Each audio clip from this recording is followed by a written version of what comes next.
Karnataka has so much to offer to its tourists.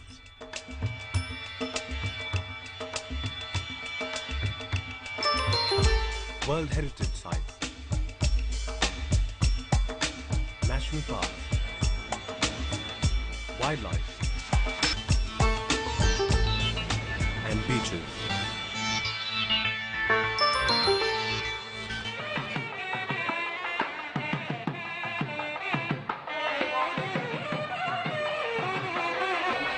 In an effort to showcase these destinations to the outside world, the state government has come up with a novel idea of launching its Golden Chariot, a train where visitors can travel and explore the sights and sounds of Karnataka's most prized possessions.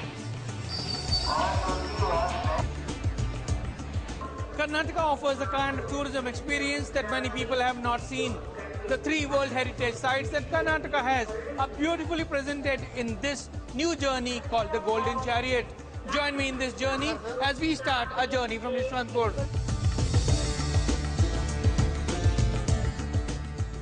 The Golden Chariot has air-conditioned cabins and more than 100 seats. Tourists from across the world have been looking forward to this 7-night-long journey as it covers the entire state, starting from its capital, Bangalore. The Golden Chariot has 26 twin beds, 17 double-bed cabins and 1 cabin for the physically challenged, 2 restaurant cars and a lounge bar apart from a spa and a gym. Every cabin has a LCD television, DVD with 6 satellite channels, a wardrobe, writing desk and private bathroom. Every cabin is Wi-Fi enabled. The State Tourism Department expects that the Golden Chariot will attract more tourists. Karnataka has got extreme potential as far as tourism is concerned. And there are so many places which are very interior, which are not accessible very easily, and we do not have very good infrastructure. So we thought this was one of the best opportunities to have a wonderful train, a luxurious train, in which people can move in luxury and experience the extreme beauty that Karnataka has to offer. The onboard experience is comparable to the other luxury trains operating in the country, like the Palace on Wheels of Rajasthan and the Deccan Odyssey of Maharashtra. But luxury on board, the Golden Chariot comes with a price of $300 a night. And for the operators, it's a challenge to rise up to the expectations of those who ride the Golden Chariot. Kind of rooms, the hot water, the cold water is available. We've got an attendant with each coach if you want something. Of course, we give you a different food experience, whether it's breakfast, lunch, dinner, no dishes repeated in 7 days. We've got a bar which is giving you the, whatever kind of liquor you want. You've got malts to wines to cocktails. It has been a fairly decent run for the Golden Chariot in its first few trips. More than half of the train was full. We give an extremely beautiful variety on the train, which probably no other train gives. You have the wildlife, you have the palaces, you have religious places, you have best archaeological sites, and you have the beaches in Goa. So it is the variety which I would say is really the highlight of this train. It was time to move out of the train for the day's sightseeing. The first leg of our experience on the Golden Chariot begins from Mysore. In this journey, we will see the wildlife of Kabini and also the cultural heritage of Mysore. After alighting at Mysore, it was time to drive 80 kilometers to the Nagarhole National Park. Nagarhole is home to the elephant, tiger and bison. It's also a paradise for bird watchers. The visitors didn't see the king of the jungle, but were lucky to sight the majestic elephant and deer. The rains may have thrown a wet blanket, but the forests came alive during the monsoon rains. Over the last couple of decades, Nagarhole has earned for itself a reputation as one of the most protected reserves. A reason why the elephant population here has sustained itself, and also the tiger reserve nearby has ensured that the tiger population in this area has not gone down.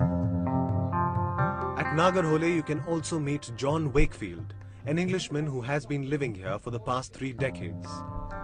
John is a hunter turned conservator.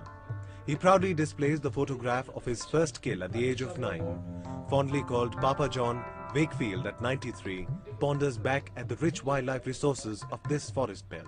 It's been a wonderful experience. I couldn't have asked for anything better. People have collaborated and helped a lot, but there have been difficult periods which we've managed to get over because of the government support we had. But now I don't know what the position is going to be because governments are changing, ideas are changing. There's a big drive on ecotourism. I don't know what ecotourism means. Wildlife tourism is automatically ecotourism. If you don't have wildlife, there's no wildlife tourism. John Wakefield is concerned about the way the new forest rangers look at the problems of wildlife. One of them is the increasing farmlands on the forest borders. That has led to a conflict between humans and wildlife. Now the forest department have different ideas. New forest officers coming into the head office have different ideas. They don't know the background at all.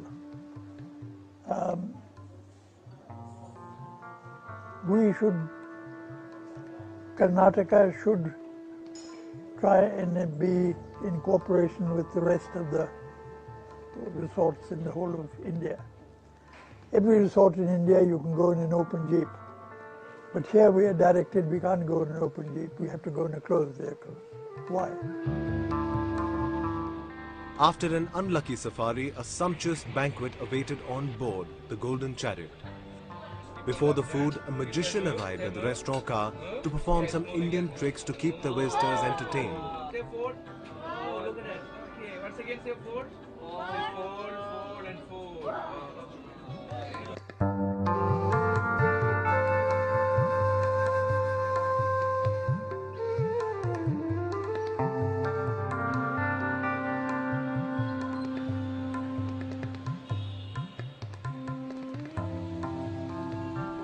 The next day of the tour gave the travellers a chance to visit the historic Mysore city, home to the Royal Palace, Krishna Rajasagar Dam and Brindavan Gardens. The day ended with a dance performance of folk artists from southern Karnataka. Dola Konita is where the drummers enthrall the audiences with their tribal music, and Pujay Konita, performance of dance combined with acrobatics.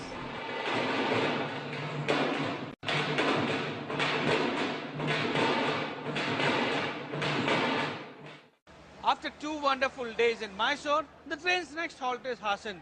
From here, we will all go to Belur and Halebeedu and see the beauty of these two places. The Belur temple is just 16 kilometers away from Hassan. The chief attraction at Belur is the Chenakaseva temple complex, dedicated to Lord Vishnu. The temple is one of the finest examples of Hoysala architecture. It was built by King Vishnuvardhana in commemoration of his victory over the Cholas at Talakar in 1117 BC.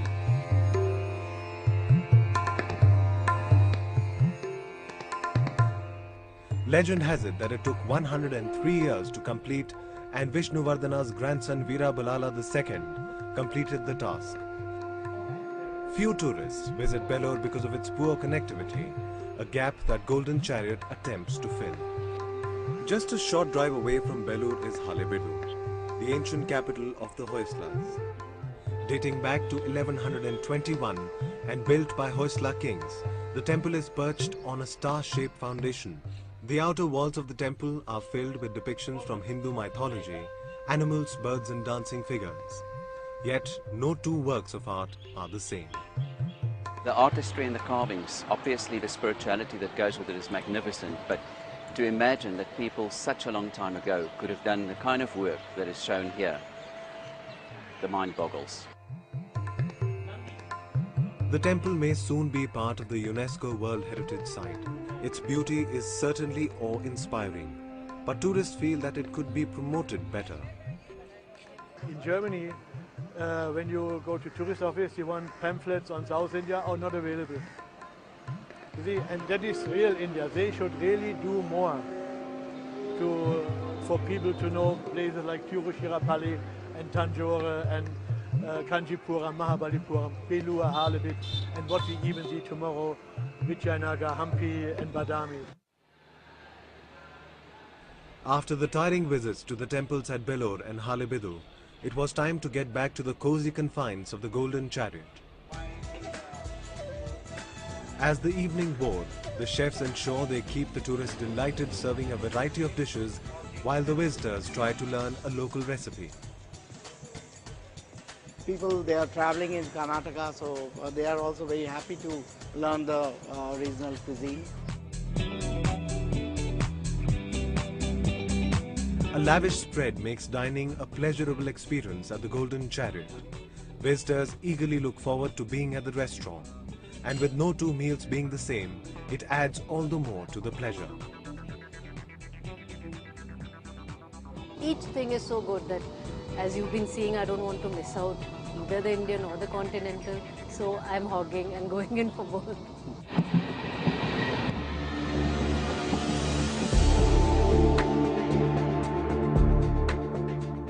Each passing day on the Golden Chariot generates a lot of excitement.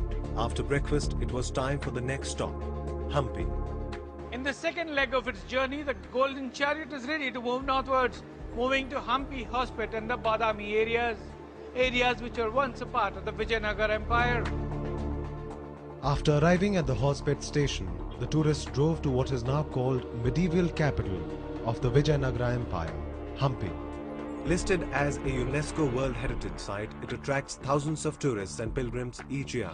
The vast stretches of boulder-strewn hills gloriously add to Hampi's magnificence. There are about 500 monuments which are littered around these hills. Among them are beautiful temples, palaces, remains of aquatic structures, ancient market streets, royal pavilions, bastions, royal platforms and treasury buildings. All of them a picture of beauty.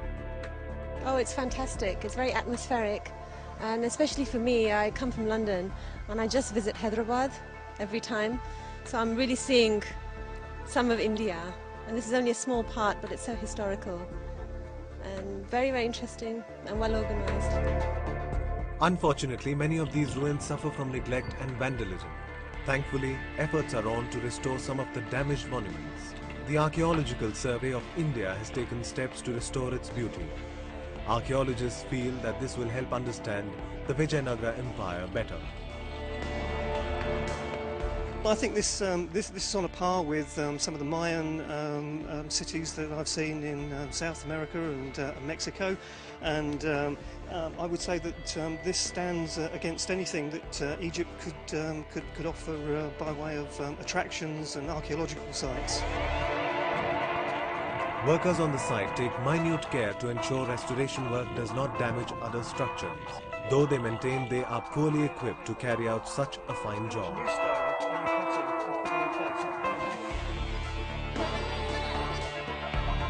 The crowning jewel of Hampi is the Hazar Ram temple, where the epic Ramayana is laid in pictorial form.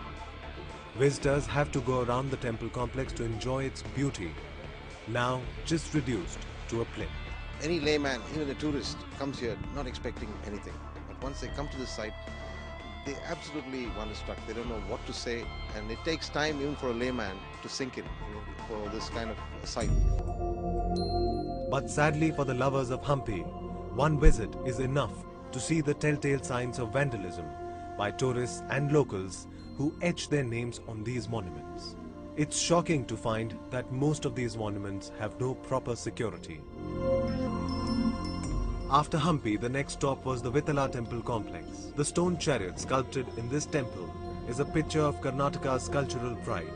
It also serves as an insignia and a motif for many tourism-related events. The ruins of Hampi tell the story of the glorious history of the Vijayanagar Empire. Unfortunately, these ruins are still away from public eye, as poor connectivity to the city is the biggest deterrent.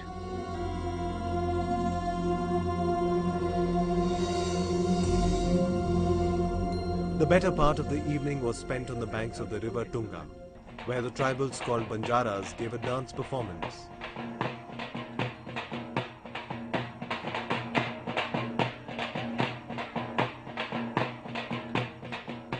The tourists soon joined the dancers.